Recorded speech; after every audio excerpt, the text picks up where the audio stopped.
Hey, what's up? My name is Jonathan Fink. Welcome to my audiobook series, free on YouTube. Up next, The Pokemon Gods Are Real, Chapter 2, The Game.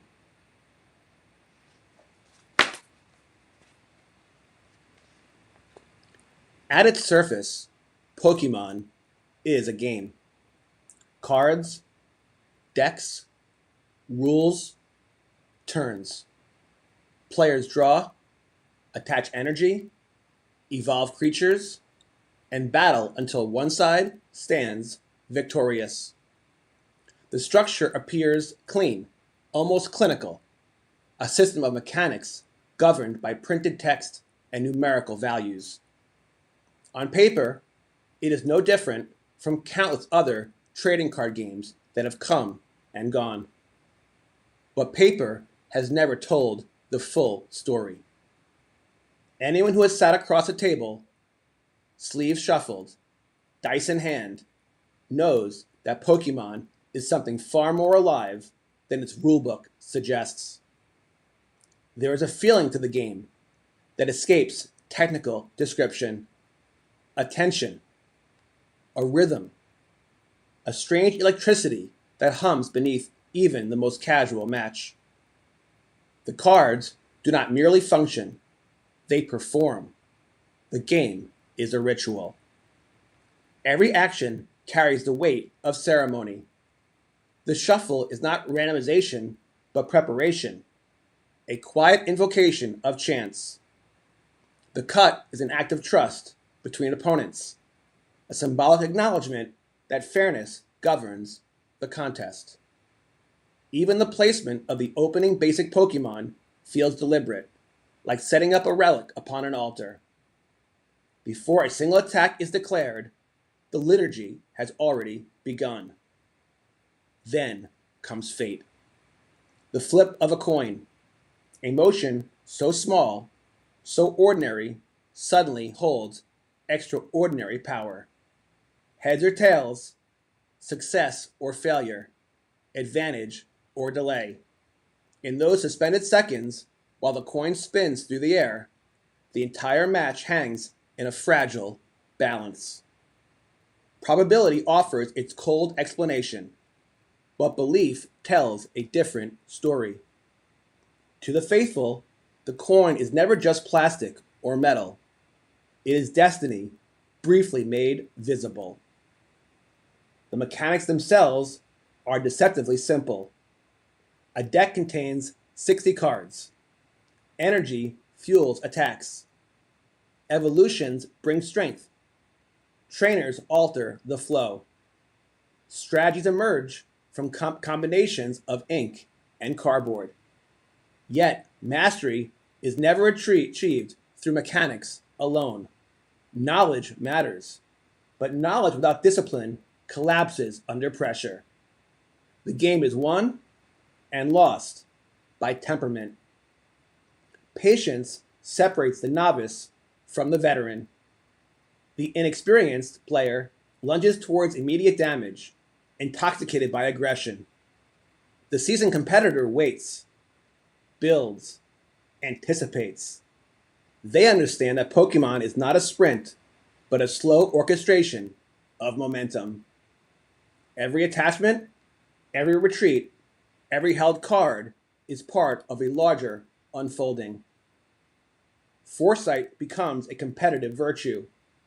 Skilled players learn to see beyond the present turn, to sense the branching futures contained within each decision. A supporter played too early, an evolution delayed by a single turn, an energy attached to the wrong attacker, small choices ripple outward. Victory often belongs not to the strongest board state, but to the clearest mind. No player, no matter how experienced, escapes miscalculation. The hand that once felt invincible becomes unplayable. The perfect setup collapses under an unexpected counter. Pokemon has a way of punishing arrogance with elegant cruelty.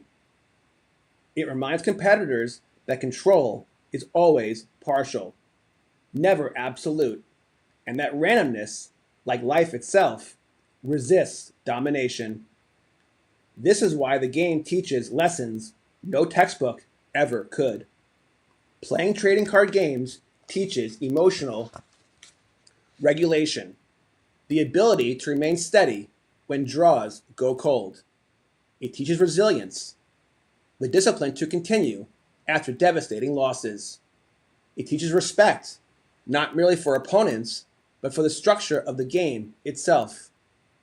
Those who attempt to overpower Pokemon through force alone quickly discover its deeper logic. Success emerges from alignment, not domination. There is also something deeply human in the experience of play. Across countless tables, children and adults lean forward in shared concentration, bound by rules, yet immersed in uncertainty. Silence stretches between turns. Eyes scan hands. Minds calculate invisible possibilities. The outside world recedes. In those moments, Pokemon becomes a contained universe, governed by its own physics, its own drama, its own moral code. There are also moments that defy explanation. Every player remembers them. The single card turn at precisely the needed instant. The desperate top deck that reverses certain defeat. The improbable sequence of coin flips that shifts the balance of a match. Statistically, these events are inevitable across enough games. Experientially, they feel miraculous because they feel personal. The Pokemon gods seem closest in these moments, not as literal beings, but as the name players give to the strange volatility of fortune. Luck becomes narrative. Probability becomes myth. The game acquires a dimension beyond mathematics, shaped by emotion, memory, and meaning. To play Pokemon is to participate in a sacred drama. Every battle becomes a story. Every deck becomes an expression of belief, each archetype reflecting not only strategic preference, but personality itself. The aggressive decks mirror urgency and pressure. The defensive decks embody patience and denial. The creative decks reveal imagination and risk. Players do not merely construct decks, they reveal themselves through them. This is why even casual matches can feel consequential, and why losses sting disproportionately, and why victories feel earned at a level beyond trading cards. The game transforms abstraction into experience, translating rules into emotion. It becomes not just competition, but expression. Children understood this instinctively. Long before organized tournaments, before optimized deck lists, before online strategy guides, kids battled on cafeteria tables with incomplete knowledge and limitless conviction. Energy cards were bent, sleeves were mismatched, rules were improvised. None of it diminished the seriousness of the contest. Those games carried stakes invisible to adults, but deeply real to participants. They were not simply playing, they were inhabiting a world. The endurance of Pokemon lies in this dual nature. Formats rotate, sets evolve, mechanics shift. Entire generations of cards rise and fade. Yet, the fundamental structure remains unchanged. 2 players, 60 cards each, locked in a dynamic exchange of uncertainty and intention. The game persists because it mirrors something fundamental about human experience: preparation and chance, strategy and adaptation, control and surrender. Skill matters, yet fortune intervenes. Decisions shape outcomes, yet randomness shapes them again. Pokemon, like life, resists certainty, and that is precisely why the game never grows old. End of chapter 2. Up next, Chapter 3, The Religion of Pokemon.